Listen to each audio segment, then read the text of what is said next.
Hi, boys and girls. I'm going to read the conclusion of the chapter titled Montana. Lewis was the first of the young Cygnets to become airborne, ahead of all his brothers and sisters.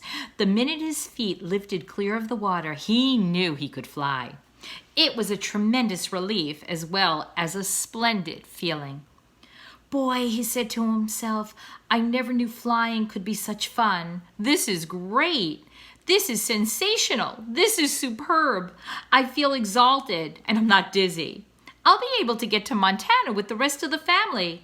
I may be defective somehow, but I can fly. The 7 great birds stayed aloft about half an hour, then returned to the pond. The cob still in the lead. They all had a drink to celebrate the successful flight, and next day they were up early. It was a beautiful fall morning with mist rising from the pond and the trees shining in all colors. Toward the end of the afternoon, as the sun sank low in the sky, the swans took off from the pond and began their journey to Montana. This way, cried the cob, and he swung his left and straightened out on a southerly course. The others followed, trumpeting as they went. As they passed over the camp where Sam Beaver was, Sam heard them, and he ran out.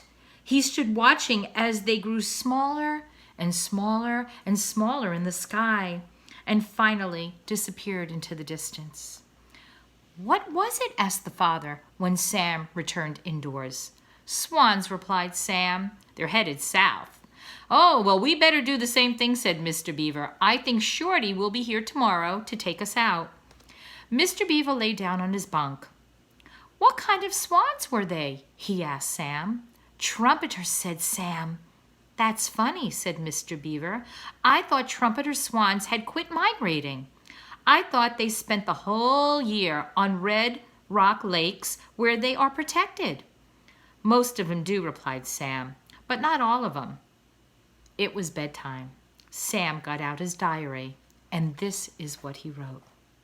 I heard the swans tonight. They are headed south. It must be wonderful to fly at night. I wonder whether I'll ever see one of them again. How does a bird know how to get from where he is to where he wants to be? And I'm going to leave you with that thought, which is a very deep thought. How do they know where they're going and where they want to be?